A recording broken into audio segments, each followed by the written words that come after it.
റോമലേഖനമാണല്ലോ നമ്മൾ പഠിച്ചുകൊണ്ടിരിക്കുന്ന. റോമലേഖനം 11-ാം അധ്യായത്തിന്റെ 25-ാമത്തെ വാക്യമാണ് നമ്മൾ കഴിഞ്ഞ ദിവസം ചിന്തിച്ച് നിർത്തിയത്. അതിന് മുന്നോട്ടുള്ള വാക്യങ്ങൾ ഇന്ന് വായിച്ച് ചിന്തിക്കാൻ താല്പര്യപ്പെടുന്നു. 25-ാമത്തെ വാക്യം നമ്മൾ എങ്ങനെയാണ് കണ്ടത്? സഹോദരന്മാരെ, നിങ്ങൾ ബുദ്ധിമാന്മാരെന്ന് നിങ്ങൾക്ക് തന്നെ തോന്നാതിരിപ്പാൻ ഈ രഹസ്യം അറിയാതിരിക്കരുത് എന്ന് ഞാൻ ആഗ്രഹിക്കുന്നു. അറിയാതിരിക്കരുത് എന്ന് ബൈബിളിൽ പറയുന്ന പല കാര്യങ്ങളുണ്ട്. നമ്മൾ കഴിഞ്ഞ ദിവസം ചിന്തിച്ചു. നമ്മൾ അറിയാതിരിക്കരുത് എന്ന് പറയുമ്പോൾ നമ്മളത് അറിയണം എന്ന് തന്നെയാണ് ദൈവത്തിന്റെ പരിശുദ്ധാത്മാവും ദൈവവും ആഗ്രഹിക്കുന്നത്. നമ്മൾ അറിയണം. നിങ്ങൾ അറിയാതിരിക്കരുത് എന്ന് പറയുമ്പോൾ അതിന്റെ അർത്ഥം നമ്മൾ അറിയണം തന്നെയാണ്. അപ്പോ ഇവിടെ പറഞ്ഞിരിക്കുന്നത് നിങ്ങൾ അറിയണം, നിങ്ങൾക്ക് അറിയാൻ പറ്റത്തില്ല. അങ്ങനെ അതിന് കാരണം നിങ്ങൾ ബുദ്ധിമാന്മാരെന്ന് നിങ്ങൾക്ക് തന്നെ തോന്നാതിരിക്കാനാണ് അങ്ങനെ ദൈവം ചെയ്തിരിക്കുന്നത്. നിങ്ങൾ ബുദ്ധിമാന്മാരാണ് എന്ന് നിങ്ങൾക്ക് തന്നെ തോന്നാതിരിക്കാൻ ജാതികളുടെ പൂർണ്ണസംഖ്യ ചേരുവോളം ഇസ്രായേൽ അംശമായി കാഠിന്യം ഭവിച്ചിരിക്കുന്നു എന്ന് നിങ്ങൾ അറിയാതിരിക്കരുത്. അതില് ജാതികളുടെ പൂർണ്ണസംഖ്യ ചേരുവോളം ഇസ്രായേൽ അംശമായി കാഠിന്യം ഭവിച്ചിരിക്കുന്നു എന്നുള്ളത് ഈ വാക്യം വായിക്കുന്ന കൊച്ചു കുഞ്ഞുങ്ങൾക്ക് നമുക്ക് എല്ലാവർക്കും അറിയാം. അതില് ഒരു അപാരമായ ബുദ്ധിയൊന്നും ആർക്കും വേണ്ട. എന്നാൽ ആ പൂർണ്ണസംഖ്യ എത്രയാണ് എന്നുള്ളത് ഗ്രഹിക്കാൻ നമുക്ക് കഴിയത്തില്ല. ആ ജാതികളുടെ പൂർണ്ണസംഖ്യ ചേരുവോളം ഇസ്രായേൽ അംശമായ കാഠിന്യം ഭവിച്ചിരിക്കുന്നു, അത് നമുക്കറിയാം. പക്ഷെ ആ ജാതികളുടെ പൂർണ്ണസംഖ്യ എത്രയാണെന്നും അത് എപ്പോഴാണ് അത് പൂർണ്ണസംഖ്യയായി ചേരുന്നതെന്നും നമുക്കറിഞ്ഞുകൂടാ. ആ ദൈവത്തിന്റെ പ്ലാനിലും പദ്ധതിയിലും ദൈവം തൻ്റെ സ്വന്തം ഇഷ്ടത്തിലും നിശ്ചയത്തിലും വെച്ചിരിക്കുന്ന കാര്യങ്ങളാണ്. അപ്പോൾ അത് നമുക്കറിയാത്തത് കൊണ്ട് നമുക്കൊരു കാര്യം നമ്മൾ അറിയണം. അതായത് നമുക്ക് വലിയ ബുദ്ധിയൊന്നുമില്ല ഈ കാര്യത്തിൽ. അപ്പോൾ നിങ്ങൾ ബുദ്ധിമാന്മാരെന്ന് നിങ്ങൾക്ക് തന്നെ തോന്നാതിരിക്കാൻ നിങ്ങൾ ഈ രഹസ്യം അറിയാതിരിക്കരുത്. എന്ത് രഹസ്യം? ഈ ജാതികളുടെ പൂർണ്ണസംഖ്യ എത്രയാണ് എന്ന് നമുക്കറിയത്തില്ല. എന്നിട്ട് അതിന്റെ അടുത്ത വാക്യം എഴുതിയിരിക്കുന്നത് എന്ന് ഞാൻ ആഗ്രഹിക്കുന്നു. അടുത്ത വാക്യം എഴുതിയിരിക്കുന്നത് 26-ാമത്തെ വാക്യം. പൂർണ്ണസംഖ്യ ചേരുവോളം ഇസ്രായേൽ അംശമായി കാഠിന്യം ഭവിച്ചിരിക്കുന്നു, ഇങ്ങനെ ഇസ്രായേൽ മുഴുവൻ രക്ഷിക്കപ്പെടും. 26-ാമത്തെ വാക്യമാണ്. അപ്പൊ അവരുടെ കാഠിന്യം പോകുന്ന സമയത്ത് അവർ മുഴുവനായി രക്ഷിക്കപ്പെടും. ഒരു ജാതി എന്നുള്ള നിലയ്ക്ക് ഇസ്രായേൽ രക്ഷിക്കപ്പെടും. ഇപ്പോഴും ഇസ്രായേലിൽ രക്ഷിക്കപ്പെടുന്ന ഒത്തിരി പേരുണ്ട്. നമ്മുടെ വാഴ്ത്തപ്പെട്ട കർത്താവായ യേശു ക്രിസ്തുവും ജഡപ്രകാരം അവരിൽ നിന്നല്ലോ ഉത്ഭവിച്ചത് എന്ന് നമ്മൾ മുൻ ദിവസങ്ങളിൽ നമ്മൾ കാണുകയുണ്ടായി. ഇത് മാത്രമല്ല, കർത്താവ് യേശു ക്രിസ്തു തിരഞ്ഞെടുത്ത അപ്പോസ്തലന്മാരെല്ലാം യഹൂദന്മാരായിരുന്നു.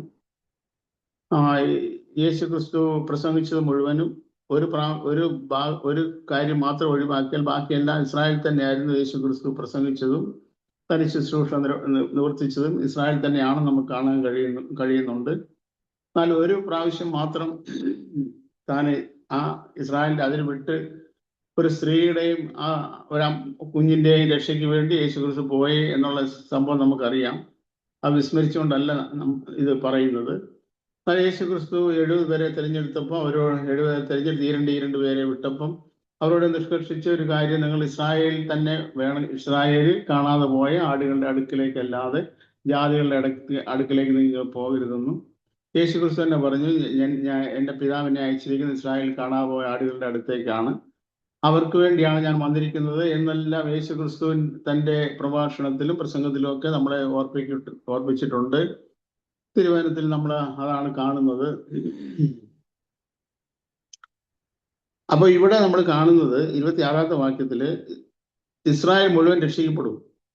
അങ്ങനെ യേശുവിന്റെ സുവിശേഷം കേട്ട്, അപ്പോസ്തലന്മാരുടെ സുവിശേഷം കേട്ട് അനേക യഹൂദന്മാര് രക്ഷിക്കപ്പെട്ടിട്ടുണ്ട്. യേശുവിനെ ദൈവവും കർത്താവും രക്ഷിതാവുമായി സ്വീകരിച്ച് യേശു ക്രിസ്തു മുഖാന്തരമുള്ള വിശ്വാസത്താലുള്ള നീതീകരണം പ്രാപിച്ച് ദൈവമക്കളായി തീർന്ന അനേകര് ഇസ്രായേലിയരുണ്ട്. എന്നാൽ ഇസ്രായേൽ ഒരു ജാതി എന്നുള്ള നിലയ്ക്ക് ഇതുവരെ രക്ഷിക്കപ്പെട്ടിട്ടില്ല. എന്നാൽ ഒരു ജാതി ഇസ്രായേൽ മുഴുവൻ രക്ഷിക്കപ്പെടുന്ന ഒരു ദിവസമുണ്ട്. അത് എപ്പോഴാണ് സംഭവിക്കുന്നതെന്ന് ചോദിച്ചാൽ അത് ജാതികളുടെ പൂർണ്ണസംഖ്യ ചേരണം എന്ന് മാത്രമല്ല, ഇസ്രായേലിന്റെ കാഠിന്യം മാറണം. അങ്ങനത്തെ ഒരു ദിവസം ദൈവം അവർക്ക് വേണ്ടി നിശ്ചയിച്ചിട്ടുണ്ട്. 27-ാമത്തെ വാക്യത്തിൽ എഴുതിയിരിക്കുന്നു, 26-ന്റെ തുടർച്ചയായിട്ട് ഇസ്രായേൽ മുഴുവൻ രക്ഷിക്കപ്പെടും. വിടുവിക്കുന്നവൻ സിയോനിൽ നിന്ന് വരും, അവൻ യാക്കോബിൽ നിന്ന് അവക്തിയെ മാറ്റും. ഞാൻ അവരുടെ പാപങ്ങളെ നീക്കുമ്പോൾ ഇത് ഞാൻ അവരോട് ചെയ്യുന്ന നിയമം എന്ന് എഴുതിയിരിക്കുന്നുവല്ലോ. അപ്പൊ യാക്കോബിന്റെ അഭക്തി മാറ്റുന്ന ഒരു സമയം ദൈവം നിശ്ചയിച്ചിട്ടുണ്ട് യാക്കോബിന് വേണ്ടി. എന്തിനാ ദൈവം ഇങ്ങനെയൊക്കെ ചെയ്തത് എന്ന് അതിന്റെ താഴ്ഭാഗത്ത് നിന്ന് നമുക്ക് ശ്രദ്ധിക്കാം, നമുക്ക് മനസ്സിലാക്കാൻ കഴിയുന്നുണ്ട്. അപ്പൊ ആ ഭാഗം കൂടെ നമ്മൾ മനസ്സിലാക്കുമ്പോൾ ദൈവത്തിന്റെ എന്ത് ഭയങ്കരമായ ജ്ഞാനമാണ് ദൈവത്തിന്റെ ജ്ഞാനം നമുക്ക് മനസ്സിലാക്കാൻ കഴിയും. അത് ആ ജ്ഞാനത്തെക്കുറിച്ചും താഴെ എഴുതിയിട്ടുണ്ട്. അപ്പോ 28-ാമത്തെ വാക്യം വായിക്കുന്നു, സുവിശേഷം സംബന്ധിച്ച് അവർ നിങ്ങൾ നിമിത്തം ശത്രുക്കൾ, തെരഞ്ഞെടുപ്പ് സംബന്ധിച്ചോ പിതാക്കന്മാർ നിമിത്തം പ്രിയന്മാർ. അപ്പോ ദൈവത്തിന് ഇസ്രായേല് വളരെ പ്രിയപ്പെട്ടവർ തന്നെയാണ്. ഇസ്രായേല് പ്രിയപ്പെട്ടവരായതിന്റെ കാരണം അവർ പിതാക്കന്മാരോട് ദൈവത്തിന് തോന്നിയ ഇഷ്ടമാണ്, അല്ലെങ്കിൽ അവർ പിതാക്കന്മാരോട് ദൈവം ചെയ്ത ഉടമ്പടിയുടെ അനന്തര കാര്യമാണ്. അനന്തര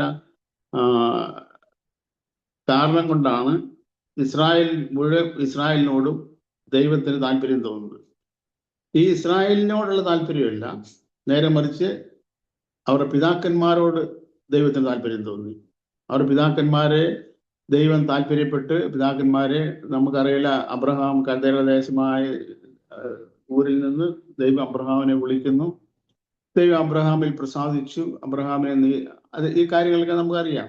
അപ്പൊ അത് നിമിത്തമാണ് ദൈവം ഇസ്രായേൽ എന്ന ജാതിയെ ദൈവം അംഗീകരിക്കുന്നതും സ്നേഹിക്കുന്നതും രക്ഷിക്കുന്നതും അവർക്ക് വേണ്ടിയുള്ള എല്ലാ പദ്ധതികളും ഒരുക്കുന്നത് അവരുടെ പിതാക്കന്മാരോട് ദൈവം ചെയ്ത വാഗ്ദത്തത്തിന്റെ അനന്തരഫലമായിട്ടാണ്. അപ്പൊ ഇവിടെ എഴുതിയിരിക്കുന്നു, അവർ ശത്രുക്കളാണ്, നിങ്ങൾ നിമിത്തം ശത്രുക്കളാണ്. എന്ത് കാരണത്തില്? സുവിശേഷം സംബന്ധിച്ച് അവർ നിങ്ങൾ നിമിത്തം ശത്രുക്കളാണ്.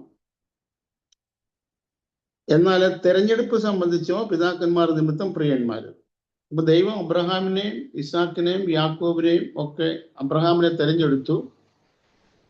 അപ്പൊ ആ തെരഞ്ഞെടുപ്പ് സംബന്ധിച്ച്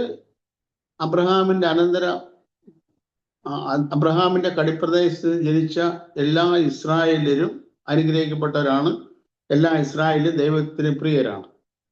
അതിന്റെ കാരണം ഇവരല്ല, ഇവരുടെ പിതാക്കന്മാർ നിമിത്തമാണ്. സുവിശേഷ നിമിത്തം, ഈ ജാതികൾ നിമിത്തം സുവിശേഷത്തിന് അവർ ശത്രുക്കളാണ്. അത് എന്തിനാണെന്ന് എഴുതിയിരിക്കുന്നു അടുത്ത ഭാഗം. ദൈവം തന്റെ കൃപാവരങ്ങളെയും വിളിയെയും കുറിച്ച് അനുതപിക്കുന്നില്ലല്ലോ. ദൈവം തന്റെ വിളിയെക്കുറിച്ചും കൃപാവരത്തെക്കുറിച്ചും അനുതപിക്കുന്നില്ല. ദൈവം ഒരു വ്യക്തിയെ വിളിച്ചു. ഇപ്പോ യേശുക്രിസ്തുവിന്റെ ശിഷ്യ ആയി തീരാൻ വേണ്ടി യൂദായെയും പിതാവിന്റെ ഇഷ്ടപ്രകാരം യേശുക്രിസ്തു തെരഞ്ഞെടുത്തായിരുന്നു. ആ തെരഞ്ഞെടുത്തപ്പോൾ തന്നെ ദൈവത്തിന് അറിയാം, യേശുക്രിസ്തുവിന് അറിയാം, ഇവൻ യേശുവിനെ ഒറ്റ കൊടുക്കുന്നവനാണെന്നും അത് ഇവൻ ചെയ്യുമെന്നും ഉള്ള കാര്യം പിതാവായ ദൈവത്തിന് അറിയാം, യേശുക്രിസ്തുവിനും അറിയാമായിരുന്നു. അത് അറിഞ്ഞിട്ടും ദൈവത്തിന്റെ സ്നേഹത്തിൽ ദൈവം അവനെ തെരഞ്ഞെടുത്തു. അവൻ അങ്ങനെ ചെയ്യണം എന്നുള്ള താല്പര്യത്തിലല്ല തെരഞ്ഞെടുത്തത്, എന്നാൽ അവൻ ചെയ്യും എന്നുള്ള അറിവ് ദൈവത്തിനുണ്ടായിരുന്നു. ചെയ്യാൻ വേണ്ടിയല്ല തെരഞ്ഞെടുത്തത്, ചെയ്യാതിരിക്കാൻ വേണ്ടിയായിരുന്നു. അപ്പോ ഇങ്ങനെ ഈ യൂദയെ ദൈവം തെരഞ്ഞെടുത്തത് കൊണ്ട്, അല്ലെ യൂദയെ പോലുള്ള ആരെയും ദൈവം തെരഞ്ഞെടുത്തു എന്നതുകൊണ്ട് ദൈവം അതിൽ അനുതപിക്കുന്നില്ല. അനുതാപം എന്ന് പറയുന്നത് ഒരു റിപ്പൻഡൻസ് ആണ്. അങ്ങനെ ചെയ്തു പോയല്ലോ എന്നുള്ള റിപ്പൻഡൻസ്. പക്ഷെ ദൈവം ദുഃഖിക്കുന്നുണ്ട്. ഒരു മെന്റൽ പെയിൻ, മാനസികമായ വേദന, അത് ദൈവത്തിന് ഉണ്ടാകുന്നുണ്ട്. അല്ലാതെ അങ്ങനെ തെരഞ്ഞെടുത്തത് കൊണ്ട് ഒരു റിപ്പൻഡൻസ് ദൈവത്തിന് ഉണ്ടാകുന്നില്ല. ദൈവത്തിന്റെ വിളിയെയും തെരഞ്ഞെടുപ്പിനെയും കുറിച്ച് അനുദപിക്കുന്നില്ല. ദൈവത്തിന്റെ തെരഞ്ഞെടുപ്പിനെ കുറിച്ച് ഒരിക്കൽ പോലും ദൈവം അങ്ങനെ ചെയ്തു പോയല്ലോ എന്ന് ദൈവം ഒരിക്കലും ധരിച്ചിട്ടില്ല, ധരിക്കത്തുമില്ല. അതെന്താണെന്ന് അടുത്ത ഭാഗം പറഞ്ഞിരിക്കുന്നു. നിങ്ങൾ 30-ാമത്തെ വാക്യം അവിടെ ശ്രദ്ധിക്കേണ്ട ഒരു വാക്യമാണ്, വളരെ ശ്രദ്ധിക്കേണ്ട വാക്യമാണ്. എന്നാലേ അത് മനസ്സിലാക്കാൻ നമുക്ക് കഴിയത്തുള്ളൂ. നിങ്ങൾ മുൻപേ ദൈവത്തെ അനുസരിക്കാതെ ഇരുന്നിട്ട് അവരുടെ അനുസരണക്കേടിനാൽ ഇപ്പോൾ കരുണ ലഭിച്ചതുപോലെ നിങ്ങൾക്ക് ലഭിച്ച കരുണയാൽ അവർക്ക് കരുണ ലഭിക്കേണ്ടതിന് അവരും ഇപ്പോൾ അനുസരിക്കാതിരിക്കുന്നു. അപ്പോ മുമ്പേ ജാതികളായിരുന്ന നമ്മള് ദൈവത്തെ അനുസരിച്ചിരുന്നില്ല. അപ്പൊ ദൈവത്തെ അനുസരിക്കാതിരുന്ന നമുക്ക് ദൈവത്തെ അനുസരിക്കാതിരുന്നത് കൊണ്ട് അനുസരിക്കാത്തവർക്ക് കരുണ ലഭിച്ചു.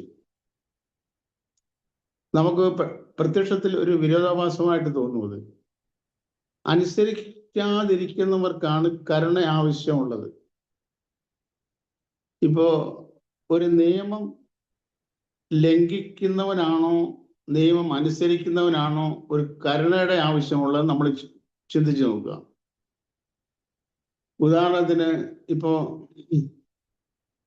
2 വീലർ യാത്ര ചെയ്യുന്നത് ഹെൽമെറ്റ് വെച്ചോണ്ട് വേണം മോട്ടോർ സൈക്കിൾ ഓടിക്കാൻ. എല്ലാവരും ഹെൽമെറ്റ് വെച്ച് മോട്ടോർ സൈക്കിൾ ഓടിക്കുന്നു. ഹെൽമെറ്റ് വെച്ചിട്ട് മോട്ടോർ സൈക്കിൾ ഓടിക്കുന്ന ആരോടും പോലീസുകാര് പ്രത്യേകിച്ച് ഒരു താല്പര്യക്കുറവോ തോന്നുന്നില്ല. കാരണം അവർ നിയമം അനുസരിക്കുന്നു എന്ന് മാത്രമേ ഉള്ളൂ. ഈ മോട്ടോർ സൈക്കിൾ ഓടിക്കുന്നവര് ഹെൽമെറ്റ് വെച്ചിട്ട് ഓടിക്കുമ്പോൾ അവർ ആ നിയമം അനുസരിക്കുന്നു എന്നേ ഉള്ളൂ.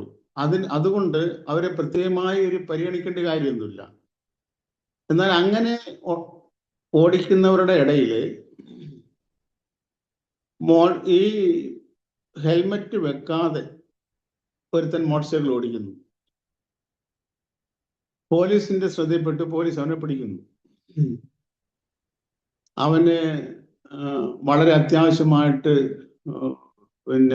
തൻ്റെ കുഞ്ഞിന് വളരെ സീരിയസ് ആയിട്ട് അസുഖം പെട്ടെന്ന് വന്നതുകൊണ്ട് വളരെ വേഗത്തിൽ ഹോസ്പിറ്റലിൽ പോകാൻ വേണ്ടിയാണ്, അല്ലെങ്കിൽ മരുന്ന് മേടിക്കാൻ വേണ്ടി പോകുമായിരുന്നു. അന്നേരം ഹെൽമെറ്റ് എടുക്കാൻ മറന്നുപോയി.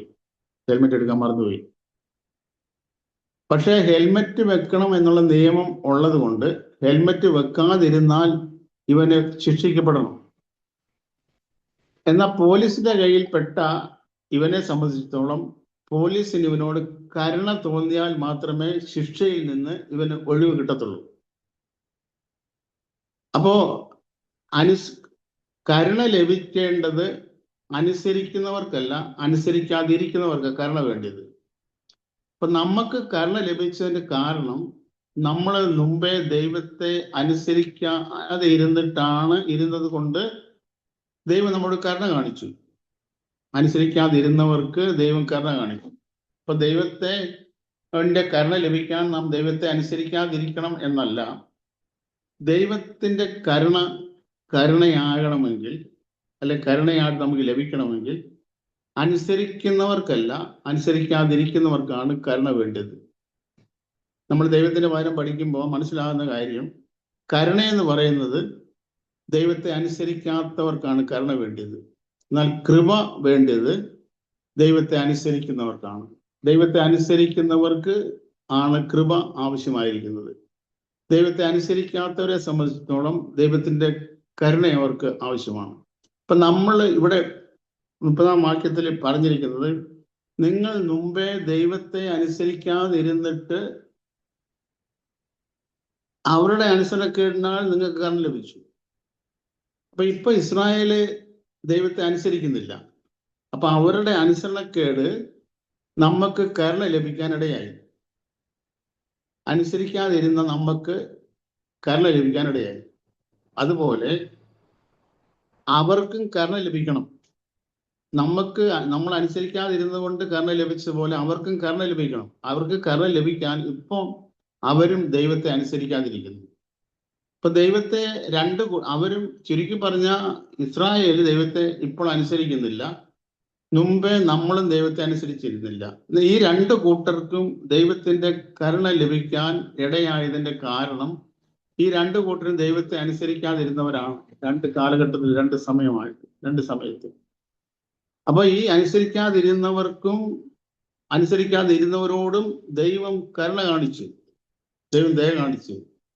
അപ്പൊ ആ കരുണ നമ്മൾക്ക് ലഭിച്ച അതേ കരുണ ആണ് ഇസ്രായേലിൽ ലഭിക്കേണ്ടത്. നമുക്ക് കരുണ ലഭിച്ചത് നമ്മൾ അനുസരിക്കാതിരുന്ന, നിയമം ലംഘിച്ചത് കൊണ്ടാണ് കരുണ ആവശ്യമായി വന്നത്, നിയമം അനുസരിക്കുന്നത് കൊണ്ടല്ല. എന്ന് പറഞ്ഞതുപോലെ നമ്മൾ മുമ്പേ നിങ്ങൾ ദൈവത്തെ അനുസരിക്കാതിരുന്നിട്ട് അവരുടെ അനുസരണക്കേടിനാൽ ഇപ്പോൾ നിങ്ങൾക്ക് കരുണ ലഭിച്ചതുപോലെ നമുക്ക് ലഭിച്ച അതേ കരുണ അവർക്ക് ലഭിക്കേണ്ടതിന് അവരും ഇപ്പോൾ അനുസരിക്കാതിരിക്കുന്നു. ഇപ്പൊ ഇസ്രായേൽ എന്തുകൊണ്ടാണ് ഇപ്പൊ ദൈവത്തെ അനുസരിക്കാതിരിക്കുന്നത് എന്ന് ചോദിച്ചാൽ അത് ദൈവത്തിന്റെ പദ്ധതിയാണ്. കാരണം എല്ലാവരോടും ദൈവം കരുണ കാണിക്കുന്ന ദൈവമാണ്. ആ ദൈവത്തിന്റെ കരുണയാണ് എന്ന് അറിയണമെങ്കിൽ ശിക്ഷിക്കപ്പെടേണ്ട ഞാൻ പോലീസിന്റെ അകപ്പെട്ടിട്ട് ആ ശിക്ഷ എൻ്റെ മേൽ വരാതിരിക്കത്തക്കവണ്ണം പോലീസ് എന്നോട് കരുണ കാണിച്ച് എന്നെ ആ ശിക്ഷ നടപടിയിൽ നിന്ന് എന്നെ ഒഴിവാക്കിയാൽ എനിക്ക് മനസ്സിലാക്കാൻ കഴിയും, അല്ലെ ഞാൻ പറയും ആ പോലീസുകാരൻ എന്നോട് ഒത്തിരി ദയ കാണിച്ചു എന്ന് പറഞ്ഞതുപോലെ. അതുപോലൊന്നും അല്ല, പാപസംബന്ധമായിട്ടുള്ള കാര്യത്തെ സംബന്ധിച്ച് ഭയങ്കര ഭയാനകമായ കാര്യമാണ്. ഒരു ലളിതമായ ഉദാഹരണം ഞാൻ പറഞ്ഞു എന്ന് മാത്രമേ ഉള്ളൂ. അപ്പോ എന്ന് പറഞ്ഞതുപോലെ ദൈവത്തിന്റെ കരുണ അതൊന്ന് മാത്രമാണ് നിത്യമായ നാശത്തിൽ നിന്ന് നമ്മളെ വീണ്ടെടുക്കുന്നത്. ദൈവത്തിന്റെ കരുണയാണ്. ദൈവത്തിന്റെ കരുണയാലാണ് ദൈവം നമ്മളെ രക്ഷിച്ചത്. അപ്പൊ ഈ കരുണ നമ്മളോട് കാണിച്ചതിന്റെ കാരണം അത് കരുണയാണ് എന്നുള്ള ബോധ്യം നമുക്ക് വരണമെങ്കിൽ നമ്മൾ തീർച്ചയായും നമ്മൾ നിത്യമായ നരകത്തിന് മാത്രമേ യോഗ്യരായിരുന്നു.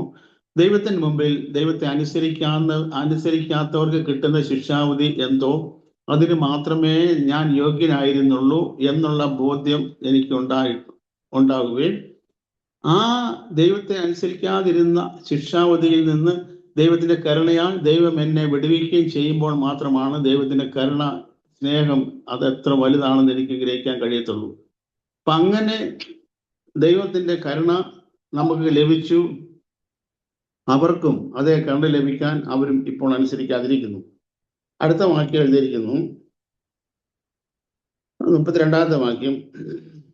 ദൈവം എല്ലാവരോടും കരുണ ചെയ്യേണ്ടതിന് എല്ലാവരെയും അനുസരണക്കേടിൽ അടച്ചു കളഞ്ഞു. അപ്പൊ ദൈവം എല്ലാവരോടും കരുണ ചെയ്യാൻ താല്പര്യമുള്ള ദൈവമാണ്, തയ്യാറുള്ള ദൈവമാണ്, ഒരുക്കമുള്ള ദൈവമാണ്. പക്ഷെ അങ്ങനെ ദൈവത്തിന്റെ കരുണ ദൈവം ചെയ്യണമെങ്കിൽ, ദൈവത്തിന്റെ കരുണയാണ് എന്ന് കരുണ ലഭിച്ചവന് ബോധ്യം വരണമെങ്കിൽ, അവൻ കരുണയ്ക്ക് യാതൊരു അർഹരുമായിരുന്നില്ല എന്നുള്ള ബോധ്യത്തിലേക്ക് ആദ്യം അവൻ എത്തിയാൽ മാത്രമേ ഈ ദൈവത്തിന്റെ കരുണയായിട്ട് കാണാൻ പറ്റുള്ളൂ. അപ്പൊ അങ്ങനെ ദൈവത്തിന്റെ കരുണയായിട്ട് കാണാൻ തക്കവണ്ണം കാണുന്നതിന് വേണ്ടി ദൈവം എല്ലാവരെയും അനുസരണക്കേടിൽ അടച്ചു കളഞ്ഞു എന്നാണ് 32ാമത്തെ വാക്യത്തിൽ എഴുതിയിരിക്കുന്നത്. ദൈവം എല്ലാവരെയും അനുസരണക്കേടിൽ അടച്ചു കളഞ്ഞു. ആദ്യം ജാതിയെ അനുസരണക്കേടിൽ അടച്ചു കളഞ്ഞു. അനുസരണക്കേടിലായിരുന്നു. എന്നാൽ ഇസ്രായേലിന്റെ അനുസരണക്കേടിനാൽ ജാതികൾക്ക് കരുണ ലഭിച്ചു. അതുപോലെ ഇപ്പോൾ ജാതികൾക്ക് ലഭിച്ച അതേ കരുണ ഇസ്രായേലിന് ലഭിക്കേണ്ടതിന് ഇസ്രായേലും ഇപ്പോൾ അനുസരിക്കാതിരിക്കുന്നു. 33ാമത്തെ വാക്യത്തിൽ എഴുതിയിരിക്കുന്നു, ദൈവത്തിന്റെ ധനം, ജ്ഞാനം, അറിവ് എന്നിവയുടെ ആഴമേ, അവന്റെ ന്യായവിധികൾ എത്ര അപ്രമേയവും അവന്റെ വഴികൾ എത്ര അഗോചരവുമാകും. നമ്മുടെ ഇന്ദ്രിയങ്ങൾക്ക് അഗോചരം എന്ന് പറഞ്ഞാൽ കാണാൻ കഴിയാത്തതെന്നാണ് അഗോചരം. ഗോചരമല്ല, നമ്മുടെ കണ്ണിന് കാണാൻ പറ്റത്തില്ല. ദൈവത്തിന്റെ വഴികളും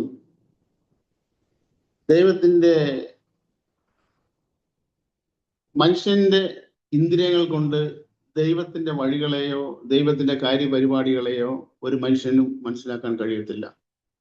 ആ ഇന്ദ്രിയങ്ങൾക്കെല്ലാം അപ്പുറത്താണ് ദൈവത്തിന്റെ വഴികൾ. ഈ എല്ലാവരോടും ദൈവം കരുണ കാണിക്കാൻ ദൈവം ചെയ്ത വഴി അത്യത്ഭുതകരമായ വഴിയാണ്. അപ്പോൾ ദൈവത്തിന്റെ ജ്ഞാനം, ധനം, അറിവ് എന്നിവിടെ ആഴമേ, അവന്റെ ന്യായവിധികൾ എത്ര അപ്രമേയവും അവന്റെ വഴികൾ എത്ര അഗോചരവുമാകുന്നു. 34ാമത്തെ വാക്യം, കർത്താവിന്റെ മനസ്സ് അറിഞ്ഞവൻ ആർ? അവന് മന്ത്രിയായിരുന്നവൻ ആർ? അവന് വല്ലതും മുമ്പേ കൊടുത്തിട്ട് പ്രതിഫലം വാങ്ങുന്നവൻ ആർ? 35-ാമത്തെ വാക്യം നമ്മള് കുറച്ചുകൂടെ ശ്രദ്ധിക്കാൻ നന്നായിരിക്കും. ഇവിടെ എഴുതിയിരിക്കുന്നു, ചോദിച്ചിരി ദൈവത്തിന്റെ പരിശുദ്ധാത്മാവ് ചോദിക്കുവാണ് അപ്പോസ്തലനായ പൗലോസിൽ കൂടെ, അവന് വല്ലതും മുൻപേ കൊടുത്തിട്ട് പ്രതിഫലം വാങ്ങുന്നവനാർ? ഇന്ന് പെന്തിക്കോസ്ത് കോണത്തിലൊക്കെ ഒരു പ്രസംഗമുണ്ട്, നിങ്ങൾ ദശാംശം കൊടുത്താൽ നിങ്ങളെ ദൈവം അനുഗ്രഹിക്കുന്നുണ്ട്. പക്ഷെ ഇവിടെ പരിശുദ്ധാത്മാവ് പറഞ്ഞിരിക്കുന്നു, അവന് മുൻപേ വല്ലതും കൊടുത്തിട്ട് മടക്കി വാങ്ങിയവൻ ആരാ ഉള്ളതെന്ന്. അപ്പൊ ഞാൻ പറയുക, ഞാൻ മടക്കി വാങ്ങി, എനിക്ക് ദൈവം മടക്കി തന്നു എന്ന് പറയുമ്പോൾ ഈ വാക്യവുമായിട്ട് ഒരിക്കലും പൊരുത്തപ്പെടുന്നില്ല. കാരണം ഇവിടെ എഴുതിയിരിക്കുന്നു, 35-ാമത്തെ വാക്യത്തിൽ എഴുതിയിരിക്കുന്നു, അവന് വല്ലതും മുൻപേ കൊടുത്തിട്ട് പ്രതിഫലം വാങ്ങുന്നവൻ ആർ? അപ്പൊ ഞാൻ പറയുക, ഞാൻ ദശാംശം കൊടുത്തായിരുന്നു, എനിക്ക് ദൈവം പ്രതിഫലം തന്നു എന്ന് പറയുമ്പോൾ ഈ വാക്യം എങ്ങനെ പൊരുത്തപ്പെടുമെന്ന് നമ്മൾ തന്നെ പരിശോധിക്കുക. അതുകൊണ്ട് ദൈവം എനിക്ക് എന്തെങ്കിലും ഈ ലോകത്തിലെ നന്മകൾ തരുന്നുവെങ്കിൽ അത് ദശാംശം കൊടുത്തുകൊണ്ട് തരുന്നതല്ല. അതെല്ലാം പഴയ പ്രമാണത്തിലെ വ്യവസ്ഥകളായിരുന്നു. ഇപ്പോ ദശാംശം കൊടുക്കുന്നത് കൊണ്ട്, അത് കൊടുക്കരുതെന്ന് ഒന്നുമല്ല ഞാൻ പറയുന്നതിന്റെ താല്പര്യം, അത് കൊടുത്തത് കൊണ്ട് കിട്ടി എന്ന് പറയുമ്പോൾ ഈ ദൈവവചനവുമായിട്ട് ഒരു കാരണവശാലും അത് ഒക്കുന്നില്ല എന്ന് മാത്രമാണ് പറയുന്നത്. നിങ്ങൾക്കും അത് ചിന്തിച്ചാൽ മനസ്സിലാവും. ദൈവത്തിന് മുൻപേ വല്ലതും കൊടുത്തിട്ട് അതിന്റെ പ്രതിഫലം എനിക്ക് കിട്ടി എന്ന് പറയുന്നവൻ ആരാ ഉള്ളതെന്ന് പൗലോസിൽ കൂടെ ദൈവത്തിന്റെ പരിശുദ്ധാത്മാവ് ചോദിച്ചിരിക്കെ ഞാൻ പറയുവാണ്, എനിക്കത് കിട്ടിയെന്ന് പറയുമ്പം, എനിക്ക് ദൈവം തന്നു എന്ന് പറയുമ്പം എവിടോ എന്തോ ഒരു തകരാറ് കാണുന്നുണ്ട്. അപ്പൊ ഇവിടെ ദൈവത്തിന് വല്ലതും മുൻപേ കൊടുത്തിട്ട് മടക്കി വാങ്ങിയവനാർ? ഈ ലോകത്തിലുള്ള എല്ലാ മനുഷ്യർക്ക് മാത്രമല്ല, ദൈവത്തിന്റെ സകല സൃഷ്ടികൾക്കും. ദൈവം സകല സൃഷ്ടികളോടും ദയാലുവാണ്. കരയുന്ന കാക്കക്കുഞ്ഞിനും കാട്ടിലെ സകല മൃഗങ്ങൾക്കും അതതിന്റെ ആഹാരം കൊടുക്കുന്നവനാണ് ദൈവം. അതുകൊണ്ട് തന്നെ ദൈവത്തിന് ദശാംശം കൊടുത്തിട്ട് ആണ് ദൈവം എനിക്ക് ഈ ലോകത്തിലെ നന്മകൾ തന്നത് എന്ന് പറയുന്നവൻ ദൈവവചനത്തിന്റെ അടിസ്ഥാനത്തിൽ അവൻ വ്യാജമായ ഒരു പറച്ചിലാണത്. ഈ ലോകത്തിൽ ധനമോ സമ്പത്തോ ഐശ്വര്യമോ ഈ ലോകപരമായ ഉയർച്ചയോ ഒക്കെ കൊടുക്കുന്നത് ദശാംശം കൊടുത്തവർക്ക് മാത്രമാണെങ്കിൽ, ഇന്ത്യയിലെ സമ്പന്നന്മാരായിരിക്കുന്ന കോടീശ്വരന്മാരാരും ദശാംശം കൊടുക്കുന്നവരല്ല, അവർ ക്രിസ്ത്യാനികൾ പോലുമല്ല. അപ്പോ അങ്ങനെ ഒരു വ്യാജമായ വെറും ദൈവവചനത്തിന് ഒട്ടും നിരക്കാത്ത ഒരു തെറ്റായ പഠിപ്പിക്കൽ ഈ പെന്തക്കോസ്ത് പ്രസ്ഥാനങ്ങളെല്ലാം ഉണ്ട്. അതുകൊണ്ട് നമ്മൾ അതിനെക്കുറിച്ച് ദൈവത്തിന് വല്ലതും കൊടുത്തിട്ട് എനിക്ക് തിരിച്ചു കിട്ടും എന്നുള്ള ധാരണയിൽ കൊടുത്തിട്ട് കാര്യമില്ല എന്നാണ് ഈ 35-ാമത്തെ വാക്യം നമ്മൾ പറയുന്നത്. കാരണം അങ്ങനെ തിരിച്ചു മേടിക്കാൻ പറ്റത്തില്ല. തിരിച്ചു ദൈവം ആർക്കും കൊടുക്കുന്നത്, എന്നാൽ ദൈവം എല്ലാം കൊടുക്കുന്നുണ്ട്. ദൈവം സകല മനുഷ്യർക്കും ഈ ലോകത്തിലെ ജീവിതത്തിന് ആവശ്യമുള്ള എല്ലാ നന്മകളും എല്ലാ മനുഷ്യർക്കും കൊടുക്കുന്നുണ്ട്. ദൈവം ഇല്ല എന്ന് പറയുന്നവനും ദൈവം കൊടുക്കുന്നുണ്ട്. പക്ഷെ ഈ വാക്യത്തിന്റെ വെളിച്ചത്തിൽ നമ്മളെ തന്നെ പരിശോധിക്കുക, എന്നിട്ട് ദൈവവചനത്തിന്റെ അടിസ്ഥാനത്തിൽ വേണം നമ്മുടെ ക്രിസ്തീയ ജീവിതം ചെയ്യാൻ എന്ന് ഞാൻ പറഞ്ഞത് മാത്രം. അടുത്ത 36-ാമത്തെ വാക്യത്തിൽ എഴുതിയിരിക്കുന്നു, സകലതും അവനിൽ നിന്നും അവനാലും അവങ്കിലേക്കും ആകുന്നുവല്ലോ, അവന് എന്നേക്കും മഹത്വം ആമേൻ. ഇപ്പൊ സകലതും അവനിൽ നിന്നാണ്, അല്ല നമ്മളിൽ നിന്നല്ല. സകലതും അവനിൽ നിന്നാണ് വരുന്നത്. ഇപ്പൊ ശലോമോൻ പറഞ്ഞല്ലോ, ദേവാലയത്തിൽ ഒക്കെ ഉണ്ടാക്കിയതിന് ശേഷം പറഞ്ഞു, ഞങ്ങള് നിനക്ക് വല്ലതും തന്നു എന്ന് പറയാൻ ഒന്നുമില്ല. കാരണം ഈ ശലോമോനും നമ്മളും എല്ലാവരും ഒരു അമ്മയുടെ ഉദരത്തിൽ നിന്ന് ഒരു ചോരക്കുഞ്ഞായിട്ട് നഗ്നനായിട്ട് ഈ ലോകത്തിൽ ജനിക്കപ്പെട്ടവരാണ്. നമ്മൾ ഇങ്ങോട്ട് വന്നപ്പോൾ ഒന്നും കൊണ്ടുവന്നിട്ടില്ല. ശലോമോനും കൊണ്ടുവന്നില്ല, ഞാനും കൊണ്ടുവന്നില്ല, നമ്മളിൽ ആരും കൊണ്ടുവന്നില്ല. ശലോമോൻ പറയുന്നു, ശലോമോൻ ഇന്നത്തെ കണക്കിനനുസരിച്ച് കോടാനുകോടി കണക്കിനുള്ള സ്വർണവും വെള്ളി താമ്രവും എല്ലാം ദേവാലയത്തിന് വേണ്ടി ശലോമോൻ കൊടുത്തു. എന്നിട്ട് ശലോമോൻ ജ്ഞാനിയായിരുന്ന ശലോമോൻ പറഞ്ഞു, ഞങ്ങൾ നിനക്ക് വല്ലതും തന്നെന്ന് പറയാനൊന്നുമില്ല. കാരണം നീ ഞങ്ങൾക്ക് തന്നു, ഞങ്ങളത് തിരിച്ചു തന്നു, അത്രേ ഉള്ളൂ. ഇവിടെ പറഞ്ഞിരിക്കുന്നത് സകലതും അവനിൽ നിന്നാണ്.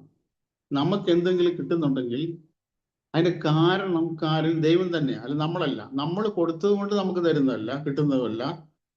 ദൈവം നമുക്ക് തരുന്നു, അത്രേ ഉള്ളൂ. ദൈവം നമുക്ക് തരുന്നത് മാത്രമേ ഉള്ളൂ. സകലതും അവനിൽ നിന്നും എന്ന് മാത്രമല്ല, അവനാലും അവങ്കിലേക്കുമാണ്. അവന് എന്നും മഹത്വം. ആമേൻ. അവൻ എന്നേക്കും മഹത്വം. ആമേൻ. 12-ാമത്തെ അധ്യായമാണ് ഇനി നമ്മൾ ചിന്തിക്കുന്നത്. 12-ാമത്തെ അധ്യായം 1-ാമത്തെ വാക്യം വായിക്കുന്നു. 1-2 വാക്യങ്ങൾ ഞാൻ വായിക്കുന്നു. സഹോദരന്മാരെ, ഞാൻ ദൈവത്തിന്റെ മനസ്സിൽ ഓർപ്പിച്ച് നിങ്ങളെ പ്രബോധിപ്പിക്കുന്നത്, നിങ്ങൾ ബുദ്ധിയുള്ള ആരാധനയായി നിങ്ങളുടെ ശരീരങ്ങളെ ജീവനും വിശുദ്ധിയും ദൈവത്തിന് പ്രസാദമുള്ള യാഗമായി സമർപ്പിക്കുകയും. ഇപ്പൊ ശരീരത്തെ കുറിച്ച് ആദ്യം പറയുന്നു, നിങ്ങളുടെ ശരീരം ദൈവത്തിന് പ്രസാദമുള്ള യാഗമായി സമർപ്പിക്കുക. പിന്നെ രണ്ടാമത് പറയുന്നത്, ഈ ലോകത്തിന് അനുരൂപരാകാതെ നന്മയും പ്രസാദവും പൂർണ്ണതയുമുള്ള ദൈവഹിതം ഇന്നതെന്ന് തിരിച്ചറിയേണ്ടതിന് മനസ്സ് പുതുക്കി രൂപാന്തരപ്പെടുക. അപ്പൊ ശരീരത്തിനും മനസ്സിനും രൂപാന്തരം ഉണ്ടാകണം, പുതുക്കം ഉണ്ടാകണമെന്നാണ് ഈ 12-ാമത്തെ അധ്യായത്തിന്റെ ആദ്യ ഭാഗത്ത് തന്നെ ദൈവത്തിന്റെ പരിശുദ്ധാത്മാവ് രേഖപ്പെടുത്തിയിരിക്കുന്നത്. അത് ഒന്നാമത് ശരീരം അർപ്പിക്കപ്പെടണം, ഒരു യാഗമായി സമർപ്പിക്കണം. രണ്ടാമത് മനസ്സ് പുതുക്കപ്പെടണം. ഇപ്പൊ മനസ്സ് പുതുക്കപ്പെടാത്ത യാതൊരു വ്യക്തിക്കും തൻ്റെ ശരീരത്തെ ഒരു യാഗമായി സമർപ്പിക്കാൻ കഴിയുന്നതല്ല. അല്ലെങ്കിൽ മനസ്സിന്റെ പുതുക്കപ്പെടൽ എത്രത്തോളം ഉണ്ടോ അതിനനുസൃതമായി മാത്രമേ ഓരോരുത്തർക്കും അവരുടെ ശരീരങ്ങളെ ദൈവത്തിന് പ്രസാദമുള്ള യാഗമായി സമർപ്പിക്കാൻ കഴിയത്തുള്ളൂ. നമ്മുടെ മനസ്സ് എന്ന് പറയുന്നത് നമ്മുടെ ഇച്ഛാശക്തി, നമ്മുടെ ഇമോഷൻ, നമ്മുടെ വികാരങ്ങള്, നമ്മുടെ താല്പര്യങ്ങള്, ആഗ്രഹങ്ങള് അല്ല, ഞാൻ എന്ന് പറയുന്ന ആ വ്യക്തിയുടെ ഒരു ഇരിപ്പിടമാണ് മനസ്സെന്ന് പറയുന്നത്. നമ്മുടെ മനസ്സ് എന്ന് പറയുന്നത് അതിൻ്റെ നിയന്ത്രണം യേശുക്രിസ്തു പരിശുദ്ധാത്മാവിനാൽ നമ്മുടെ ഉള്ളിൽ വസിച്ചിട്ട് നമ്മളെ ആ പരിശുദ്ധാത്മാവ് നിയന്ത്രിക്കാത്തിടത്തോളം സമയം ആ മനുഷ്യന്റെ മനസ്സിന്റെ നിയന്ത്രണം ചെയ്യുന്നത് ആ വ്യക്തി തന്നെ ആയിരിക്കും.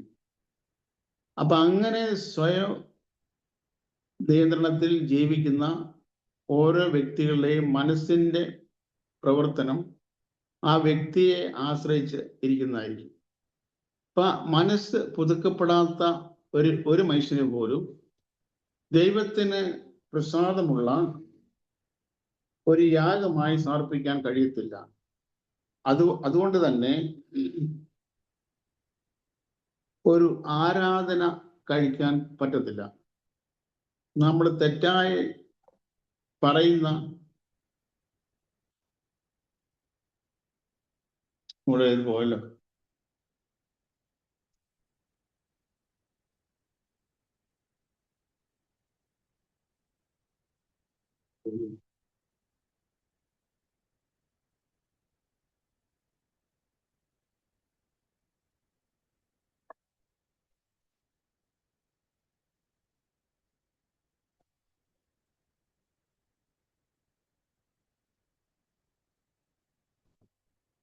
അല്പസമയം ഡിസോർഡർ വന്ന കാര്യത്തില് നെറ്റിന്റെ പ്രശ്നമാണെന്ന് വിചാരിക്കുന്നു. അല്പസമയം 2 മിനിറ്റ് പ്രയാസം ഉണ്ടായി, ക്ഷമിക്കുക. ഇപ്പൊ നമ്മള് ഒരു ആരാധന കഴിക്കുകയാണ് എന്ന് നമ്മള് വേണ്ട വിധത്തിൽ ചിന്തിക്കാതെ പലപ്പോഴും പറയാറുണ്ട്. എന്ന് മാത്രമല്ല, ക്രിസ്തീയ പല സെന്ററുകളുടെയും മുമ്പിൽ നമ്മളൊരു ബോർഡ് ഇങ്ങനെ കാണാറുണ്ട്, ആരാധനാ സമയം ഞായറാഴ്ച 10 മുതൽ 12 വരെ, അല്ലെങ്കിൽ 10 മുതൽ 9 മുതൽ 1 മണി വരെ എന്നൊക്കെ ആരാധനാ സമയം. അതൊന്നും ദൈവവചനത്തിന്റെ അടിസ്ഥാനത്തിൽ ഉള്ള കാര്യങ്ങളല്ല. ദൈവ മക്കള് ദൈവത്തെ ദൈവപാദപീഠത്തിൽ കൂടി വരുന്നതിനെ കുറിച്ചോ അല്ലെങ്കിൽ ദൈവത്തെ മഹത്വപ്പെടുത്താനും ദൈവത്തെ പുകഴ്ത്തുവാനും വേണ്ടി ഒരുമിച്ച് കൂടി വരുന്ന കാര്യത്തെക്കുറിച്ചൊന്നുമല്ല ഞാൻ പറഞ്ഞത്. ആരാധിക്കാൻ വേണ്ടിയുള്ള കൂടിവരവ് എന്നുള്ളൊരു കൂടിവരവ് ദൈവത്തെ നമ്മൾ കാണുന്നില്ല. ആരാധിക്കുക, ആരാധന എന്ന് പറഞ്ഞാൽ ഒരു മനുഷ്യന്റെ ജീവിതത്തിലെ 24 മണിക്കൂറും 365 ദിവസവും അവന്റെ ഉള്ളിൽ നടക്കേണ്ട കാര്യമാണ് ദൈവ ആരാധന എന്ന് പറയുന്നത്. അതിന് പ്രത്യേക ഞായറാഴ്ച 10 മുതൽ 12 വരെ മാത്രമേ ഒരുത്തന്റെ ആരാധനയുള്ളൂവെങ്കിൽ അവൻ യഥാർത്ഥ ആരാധനക്കാരൻ അല്ല. ദൈവത്തിന്റെ പരിശുദ്ധാത്മാവ് ഉള്ളിലുള്ള ഓരോ വ്യക്തികളും ദൈവത്തെ ആരാധിക്കുന്നതിന് 24 മണിക്കൂറും അവൻ ദൈവത്തെ ആരാധിക്കാൻ കടപ്പെട്ടിരിക്കുന്നവനാണ്. ആ ആരാധന എന്ന് പറഞ്ഞാൽ ഒരു പായൊക്കെ ഇട്ട് ഒരു തമ്പേറോ അല്ലെ ഒരു കൈയൊക്കെ അടിച്ച് അതിനെക്കുറിച്ചല്ല ഞാൻ പറയുന്നത്. ദൈവത്തിന്റെ വചനത്തിലുള്ള ആരാധന എന്താണ് എന്നാണ്. ശരി, ദൈവം അനുവദിക്കുന്നെങ്കിൽ ഈ 12-ാം അധ്യായം നമുക്ക് നാളെ അടുത്ത ദിവസങ്ങളിൽ ചിന്തിക്കാം. എന്താണ് ആരാധന? ഇന്ന് ആരാധന എന്ന് പറയുന്നത് വളരെ തെറ്റായി ധരിക്കപ്പെട്ടിരിക്കുന്ന കാലഘട്ടത്തിലാണ് നമ്മൾ ജീവിക്കുന്നത്. നിങ്ങളിൽ പലർക്കും ശരിയായ കാര്യം അറിയാമെന്ന് ഞാൻ ഊഹിക്കുന്നു. അപ്പൊ അത് ഒരിക്കൽ കൂടെ നമുക്ക് ഊട്ടി ഉറപ്പിക്കുന്നത് നല്ലതാണ്. ആരാധന പറഞ്ഞാൽ എന്തായിരിക്കണം ആരാധന എന്നുള്ളത് നമുക്ക് ചിന്തിക്കുന്നത് നല്ലതാണെന്ന് ഞാൻ താല്പര്യപ്പെടുന്നു, ആഗ്രഹിക്കുന്നു. ദൈവത്തിന്റെ ഇഷ്ടമാണെങ്കിൽ നമുക്ക് അതിനെക്കുറിച്ച് അടുത്ത ക്ലാസ്സുകളിൽ കൂടുതൽ ചിന്തിക്കാം. ദൈവം നമ്മളെ സമൃദ്ധിയായി അനുഗ്രഹിക്കുമാറാകട്ടെ.